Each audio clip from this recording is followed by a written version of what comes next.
Why inmates fear Supermax transfer more than death row, the psychological reality.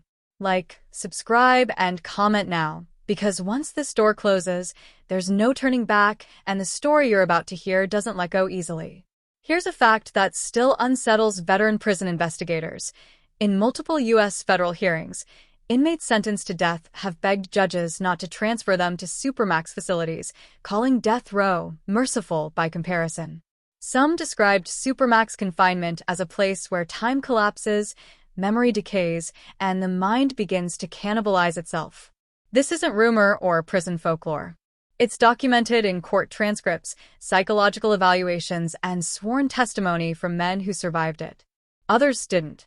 The night everything changed began with sirens echoing across a remote stretch of highway outside Florence, Colorado. A prison transport van had pulled over unexpectedly, its hazard lights blinking against the dark plains. Inside sat Marcus Hale, a former gang enforcer already serving multiple life sentences. He wasn't on death row. He wasn't violent that night. Yet his hands were shaking as if he already knew where he was going. The paperwork in the guard's folder confirmed it. Administrative transfer. Destination: Federal Supermax. By the time the van reached the outer perimeter, word had already spread through 3 correctional facilities. Officers noticed it first. Inmates stopped talking. Phones went silent. In a system built on bravado and fear, one truth cut through everything else. Supermax was different. No yard. No cellmate. No human voice unless it came through steel and glass. Hale would later tell his attorney that the moment the gates closed behind him, he felt something irreversible break. Investigators reviewing Hale's file found nothing unusual.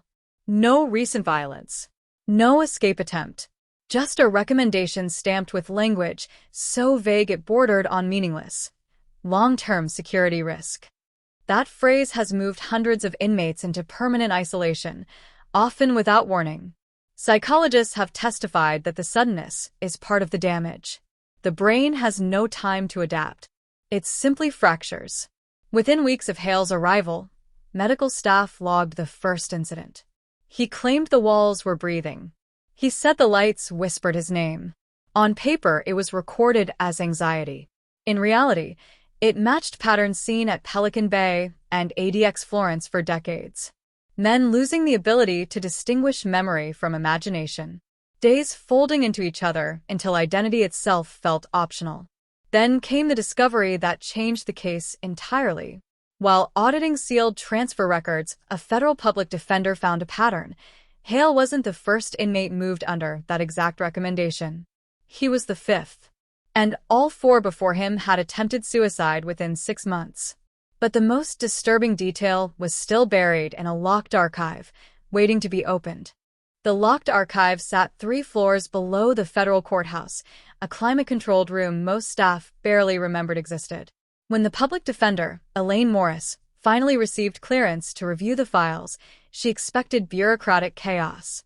What she found instead was precision, too much of it. Every transfer order followed the same language, the same risk assessment codes, even the same psychological checkboxes marked in identical ink. It wasn't negligence. It was design. Elaine had spent years defending inmates the public preferred to forget. She knew exaggeration when she saw it, and she knew when fear was real.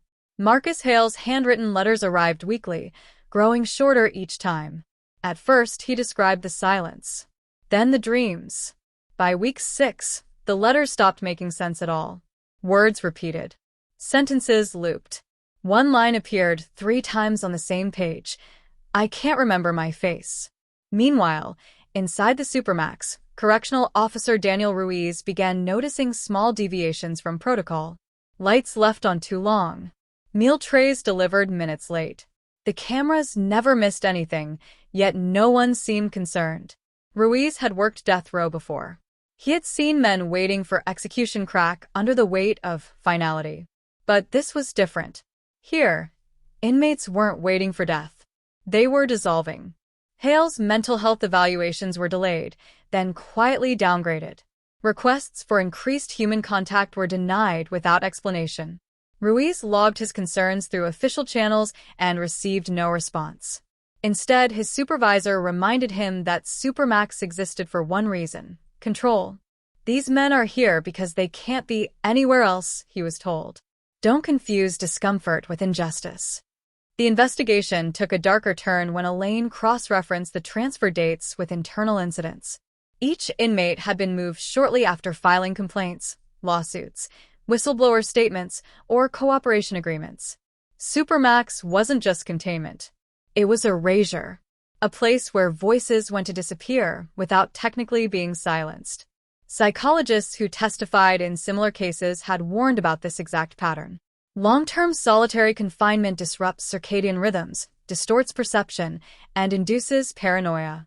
In some cases, inmates begin to self-harm simply to feel something real. Elaine found medical reports describing men talking to shadows, holding conversations with vents, screaming at walls for hours. The reports were stamped non-critical. Then came the call that shifted everything from suspicion to urgency. Marcus Hale had been found unresponsive during a routine check. No ligature, no wounds, just a vacant stare and a pulse barely there. The incident report labeled it catatonia, a term that sounded clinical enough to avoid alarm. But Elaine knew better. Catatonia doesn't happen overnight. It's the end stage of prolonged psychological collapse. As she prepared an emergency motion to halt further transfers, a final document surfaced in the archive, a confidential memo outlining the program's true purpose. It wasn't about safety. It was about leverage. And someone had just realized she'd seen it. By the time Elaine Morris left the courthouse that night, the city felt altered, as if the streets themselves were listening. Her phone vibrated twice before she reached her car. No caller ID, no voicemail. Just silence heavy enough to register as a warning. She had seen that tactic before, pressure without fingerprints. It confirmed what the memo implied. The program wasn't rogue. It was protected. The document detailed an internal initiative buried under layers of administrative language. Officially, it was a behavioral containment strategy. Unofficially, it identified inmates considered institutionally disruptive, a phrase that had nothing to do with violence and everything to do with liability. Men who filed lawsuits. Men who cooperated with investigators. Men who knew too much. Transfer them to Supermax, isolate them indefinitely, and let psychology do what force could not. Inside ADX Florence, Marcus Hale drifted in and out of awareness. Medical staff noted his refusal to eat, then his inability to recognize his own name. When questioned, he responded with fragments. Numbers. Colors. Faces that didn't exist. His cell showed no signs of physical struggle, only deep scratches along the concrete wall at eye level, as if he'd tried to mark time and failed. Officer Ruiz watched the deterioration with mounting dread. He had been instructed not to speak to Hale unless absolutely necessary. Yet during one late shift, he paused outside the cell longer than protocol allowed. Hale stood motionless, staring at the door, eyes unfocused. When Ruiz spoke his name, Hale whispered something barely audible. "They put me here to forget." That sentence stayed with Ruiz. It echoed against every training session that claimed Supermax was a last resort, humane, controlled. He began reviewing archived footage during his breaks, noticing how often cameras malfunctioned near certain cells, how incident logs were rewritten after the fact. This wasn't just isolation. It was systematic psychological pressure. Elaine's emergency motion stalled in procedural limbo. Hearings were delayed. Judges recused themselves. Then, without warning, she received a sealed notice. Marcus Hale was being transferred again. Not out of Supermax, but deeper into it. A unit reserved for inmates deemed non-responsive. No windows. No recreation. No timeline for review. The move triggered alarm among outside experts. A former federal psychologist, speaking off the record, confirmed what Elaine feared. Extended isolation beyond a certain threshold dramatically increases the risk of permanent cognitive damage. Memory loss becomes irreversible. Emotional processing shuts down. The individual remains alive, but no longer fully present. "It's not punishment," he said. "It's psychological disappearance." As pressure mounted, Elaine uncovered one final connection. Every inmate subjected to the program had been linked to the same private contractor, an oversight firm hired to assess prison security. The contractors' reports justified each transfer, citing risks no one could independently verify. Follow the money, and the trail led away from the prison system entirely. Before Elaine could file a subpoena, Officer Ruiz was pulled from duty and reassigned without explanation. His access badge was revoked. His reports vanished from the system. When he tried to contact Elaine, his call dropped mid-sentence. That night, Hale's cell camera went dark for exactly 11 minutes. When it came back online, the scratches on the wall were gone. The disappearance of the scratches sent shockwaves through Elaine Morris's case file. Concrete doesn't heal itself. Someone had entered Marcus Hale's cell during the camera blackout, violating multiple federal protocols, and whatever they removed mattered enough to erase. When Elaine presented the anomaly to the court, the response was swift and chilling. The footage was labeled inconclusive. The maintenance log showed routine repair. The system, once again, protected itself. Elaine shifted strategy. If the courts wouldn't listen, the record would. She began assembling sworn testimony from former inmates who had survived long-term Supermax confinement and lived to leave it. Their stories followed a haunting pattern. Time stopped meaning anything. Faces blurred. Voices turned inward. One man described spending months convinced his cell was shrinking. Another believed he had already died and was being punished for something he couldn't remember doing. Meanwhile, Marcus Hale was no longer writing letters. His attorney visits were reduced, then postponed indefinitely under the justification of mental instability. When a federal judge finally authorized a psychiatric review, the evaluation lasted less than 20 minutes. The conclusion was blunt. Hale was non-communicative and unfit to participate. In legal terms, it meant the case was effectively frozen. Officer Daniel Ruiz, now suspended pending internal review, watched the system close ranks from the outside. He had spoken to Elaine only once before being reassigned, but it was enough. He knew what he'd seen. During his final shift, he had overheard supervisors discussing Hale not as a person, but as a variable, a problem that needed to stabilize. Supermax wasn't correcting behavior anymore. It was neutralizing risk. Ruiz began quietly contacting former colleagues. Most refused to talk. A few warned him to stop asking questions. One, an aging guard nearing retirement, agreed to meet in a diner off the highway. He spoke in fragments, glancing over his shoulder. The unit Hale had been transferred to wasn't officially acknowledged. It existed in paperwork only as a designation. No photos. No public standards. That's where cases go when they're supposed to end, the guard said. Elaine received confirmation of that truth days later. A sealed medical update reported that Marcus Hale no longer experienced hallucinations or distress. His anxiety levels were normalized. To anyone familiar with solitary confinement psychology, the language was alarming. Sudden calm after prolonged isolation often signals psychological shutdown, not recovery. The mind stops resisting because it no longer can. As pressure from oversight committees increased, the private contractor at the center of the transfer program quietly dissolved. Its executives moved on to new firms. The reports that justified dozens of Supermax transfers became impossible to trace back to a living entity. Accountability evaporated. Elaine realized the case was no longer about one inmate. It was about a system that had learned to weaponize isolation while staying just within the law. And Marcus Hale was proof of concept. Then, without warning, she received a notification that forced the case back into motion. A death row inmate had refused a plea deal unless the court guaranteed he would never be transferred to Supermax. He cited Marcus Hale by name. The mention of Marcus Hale inside a death row negotiation sent tremors through the federal system. Prosecutors were unprepared for it. Death row inmates rarely set conditions. They accept the finality or fight the conviction. But this man, Caleb Rourke, convicted of a multi-state murder spree, was calm, precise, and unshaken. He told the court he would rather face execution than disappear inside a box. When asked how he knew about Hale, Rourke gave a single answer: "We talk." not with words. The statement was dismissed publicly as manipulation. Privately, it terrified everyone in the room. Communication between Supermax inmates was supposed to be impossible. No shared airspace. No contact. No sound. Yet psychologists have long documented how extreme isolation sharpens internal perception. Men begin to notice patterns others miss. Rhythms in ventilation. Vibrations through steel. The prison becomes a language. Elaine Morris seized the moment.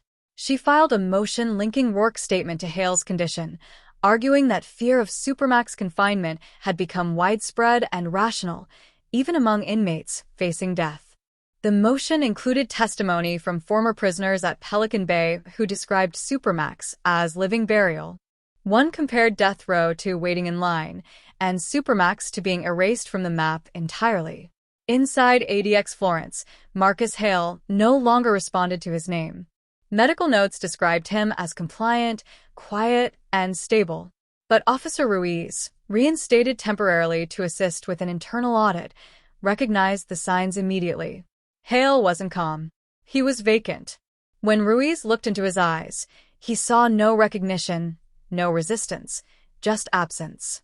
Ruiz later described it as standing in front of a body whose owner had already left. The audit uncovered inconsistencies officials struggled to explain. Medical evaluations signed without examination. Maintenance logs that didn't match camera outages. Transfers approved within minutes of legal filings. Each discovery suggested not negligence, but intent. Supermax was being used not as punishment, but as deterrence, a message to others who might speak. As pressure mounted, the Bureau announced a policy review, framing it as transparency.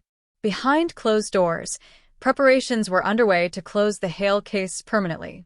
A medical board recommended indefinite isolation due to irreversible psychological decline. In legal terms, it meant Hale would never testify, never challenge his transfer, never be moved again. Elaine fought back with the only weapon left: exposure. She contacted investigative journalists in Europe and the US, sharing redacted documents that showed a clear pattern of retaliation through isolation. The response was immediate. Headlines questioned whether Supermax prisons violated international human rights standards. Lawmakers demanded answers. Then came the final blow.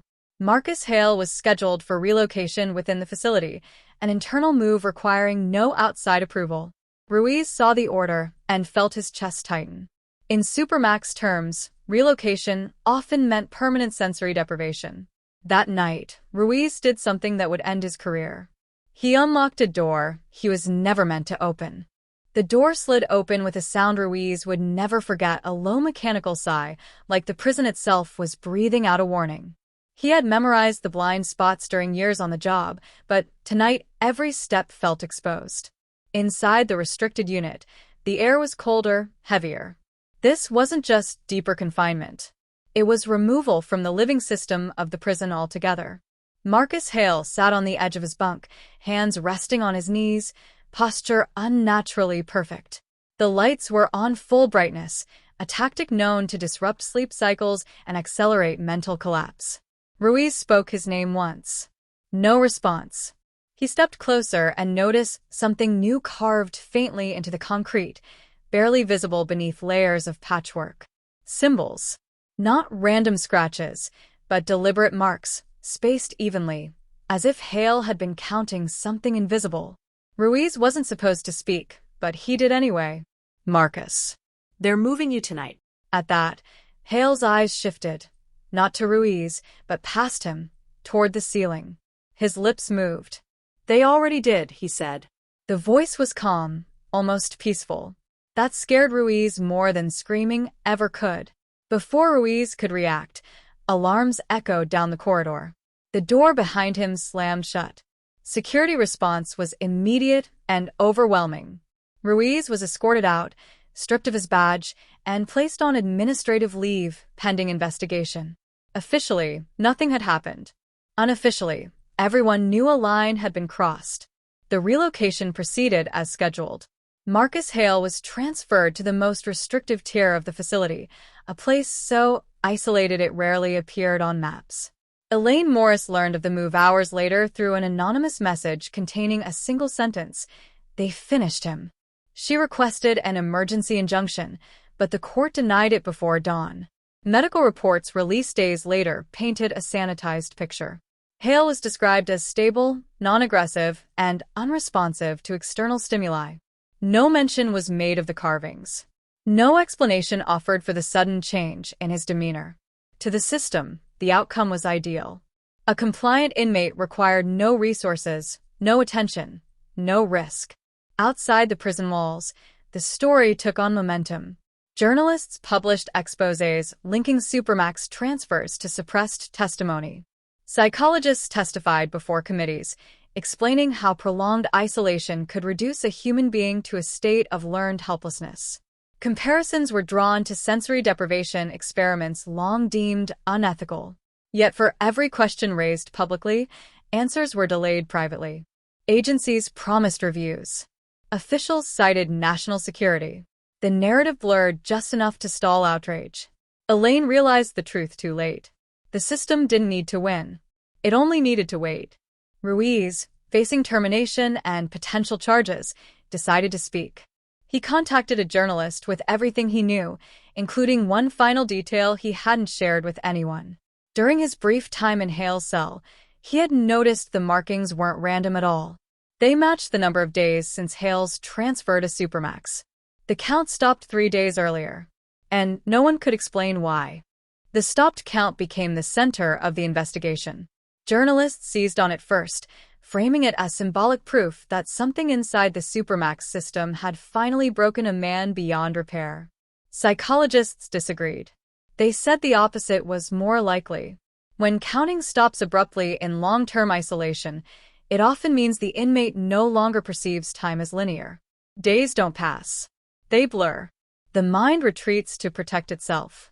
Elaine Morris pushed for an independent evaluation, citing Ruiz's account and the halted markings as evidence of extreme psychological harm. The request was denied within hours. The justification was brief and final. Marcus Hale no longer possessed the cognitive capacity to consent to evaluation. The system had rendered him legally invisible. Then another inmate vanished from the public record. His name was Aaron Feldman, a former financial crimes analyst serving a federal sentence for insider trading. Feldman had never been violent. He had, however, testified in a sealed corruption case involving private prison contractors. 2 weeks after his testimony, he was transferred to Supermax under the same institutional risk designation used on Hale. Within days, all communication stopped. The pattern was undeniable now. The Supermax wasn't just housing the dangerous. It was absorbing the inconvenient. Ruiz's interview went live on a European investigative channel 8 one night. He spoke carefully, avoiding speculation, sticking to what he had seen and documented. He described the lights, the silence, the absence in Hale's eyes. Within hours, the video was circulating across platforms. Viewers reacted viscerally. Many had assumed death row was the harshest punishment in the system. Now they were learning about something colder, quieter, and far more permanent. Inside the bureau, panic set in. Emergency meetings were held. Internal emails leaked, showing concern not about inmate welfare but about narrative control. Plans were drafted to consolidate restricted units, to reclassify long-term isolation under new terminology. The practice wouldn't stop. It would simply be renamed. Elaine received one final update on Marcus Hale. A medical note indicated no change in condition. No improvement. No decline. Just stasis. For someone once described as volatile, manipulative, and dangerous, the stillness was haunting. He had become proof that the system worked exactly as intended. Then came the twist no one expected. During a routine infrastructure audit, a maintenance worker reported faint tapping sounds traveling through the ventilation system late at night. The pattern was irregular, but intentional. Analysts compared it to known communication methods used in solitary confinement. The taps matched a simple code. Not words. Not messages. Numbers. When decoded, they aligned with a sequence only one inmate would recognize. The days Marcus Hale had counted. The count hadn't stopped. It had moved underground. And if you think this story is intense, you're not ready for the next chapter. By now, the tension inside the Supermax facility had reached a level most could barely comprehend. The concrete walls seemed to pulse with the silent screams of those trapped inside, and every corridor felt like a maze designed to disorient and isolate. Guards moved with mechanical precision, their eyes cold and unyielding, while the inmates, hardened by years of crime and survival, began to show cracks in the armor of their psyche. Even those who had walked death row without flinching whispered about the terror of Supermax. Michael, a former gang enforcer, had been transferred to Supermax after a violent altercation in a medium-security prison. Within the first week, he noticed the subtle, yet horrifying, changes in his mind. Shadows seemed to stretch longer than they should, and the faintest noises echoed through the sterile hallways like sinister whispers. Days bled into nights with no discernible difference. He started losing track of time. What was once measured in hours now felt like a lifetime. Sleep became a distant memory, replaced by fragmented, terrifying hallucinations that left him questioning reality. Psychologists and legal experts who had studied Supermax facilities confirmed these accounts. Inmates placed in long-term solitary confinement often experienced cognitive deterioration, anxiety so severe it bordered on panic attacks, and emotional breakdowns that could last for days. Many compared the experience to a slow psychological disintegration, a living sentence that didn't end with a final verdict but continued eroding the mind endlessly. Inmates like Michael became increasingly desperate, attempting to communicate through coded messages, banging on walls, or even feigning illness, hoping for transfer or reprieve. But the system was designed to crush hope. Every attempt at human connection was either ignored or punished. Reports from ADX Florence and Pelican Bay echoed a similar pattern. Prisoners lost not only their sense of time, but also their identity, feeling like mere shadows of themselves. One day, a seemingly routine security sweep uncovered something that shook the administration. Hidden behind a loose panel in a cell wall, guards found a journal filled with frantic scrawls describing the inmates' experiences, fears, and hallucinations. The entries detailed terrifying visions of violent confrontations, imaginary visitors, and conversations with unseen entities.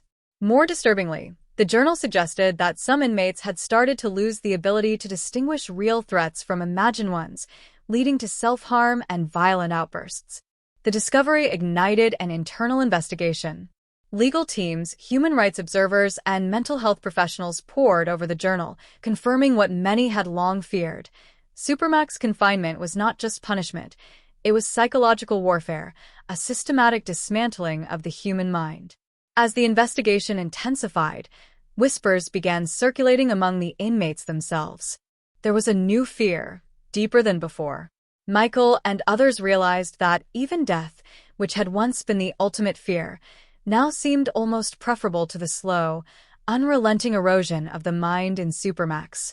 The shadows inside the prison were no longer just physical, they were psychological, consuming from within. And yet, no one outside the walls could fully understand. The horror was silent, invisible to the world beyond the fences, but inside, it was very real. Every footstep echoed. Every locked door was a reminder that freedom, or even sanity, might never return. As Michael pressed his forehead against the cold concrete, he realized a chilling truth. Escape wasn't about breaking out. It was about holding on to himself long enough to survive. If you thought the story was intense so far, the final chapter will reveal a shocking twist that no one saw coming. By the time the investigation reached its peak, the tension within the Supermax walls had become unbearable. Michael and the other inmates had endured months of isolation, each day blurring into the next, each night amplifying the terror of silence and solitude. The journal discovered weeks earlier had become a blueprint of the psychological torment inside the facility, and for the first time, the outside world began to take notice. Human rights organizations filed lawsuits, psychologists testified in court, and media outlets highlighted the mental devastation caused by long-term solitary confinement. But for those trapped inside, justice felt distant.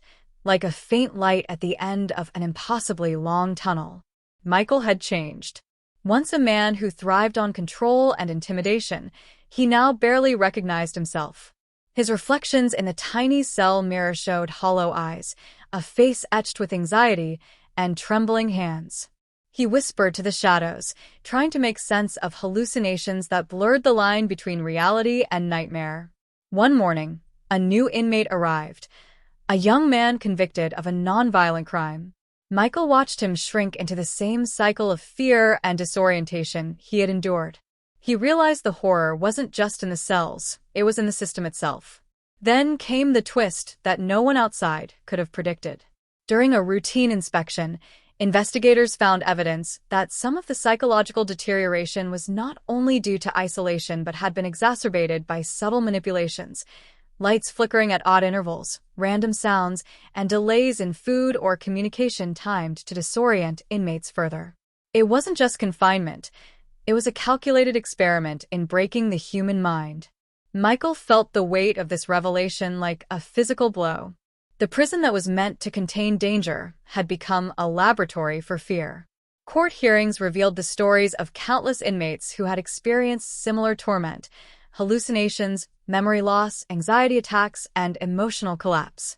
Testimonies detailed how the mind slowly eroded in Supermax conditions, creating a psychological reality harsher than death row itself.